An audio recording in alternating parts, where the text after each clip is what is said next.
ይህንን ያሰበው ሰው ግን በጣም ጎበዝ ነው አይደል? የሆነ ሪል ፔለር የሚባል ሰውዬ የሆነ ሰዓት ላይ ኮሜንታተሮችን ሲሸልም ኢንካሬጅ ሲያደርግ እንደ ፋሚሊ ነው ማያቸው ሲል አይቼ የእውነት ግን እንደዛ ነው የሚሰማኝ እኔ ራሴ። እኔ ኮሜንት ሴክሽኔ በጣም ፖዚቲቭ ነው ላይክ 99% እና ለምን አልሸልማቸውም? በቃ ፖዚቲቭሊ ኮሜንት የሚያደርጉልኝን ሰዎች ኢንካሬጅ የሚያደርጉኝን ሰዎች።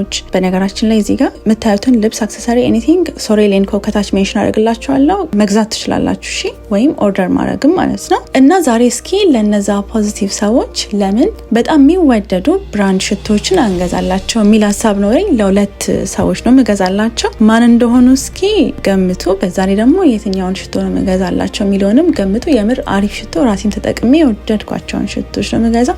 እንግዲህ ከስፎራ ነው ስላችሁ መገመት ትችላላችሁና ሁልጊዜ ለራሴ ከምገዛ ለነሱም ብገዛ እና አንድ በአንድ የምር በቃ እንደዚህ እንዳደርግ ነው ያደረገኝና ጥሩ ሀሳብ አይመስላችሁ? ሁልጊዜ ኔጌቲቭ ነገር ብቻ ቦልድ እያደረግን ኔጌቲቪቲ ከምናስፋፋ እንደዚህ ፖዚቲቭ ነገር የሚያወሩ ሰዎችንም ብናበረታታ ብንሸልማቸው ለእነሱም በጣም ደስ የሚል ነገር ነው አይደል? በተረፈ ወዳችኋለሁ። ቻው።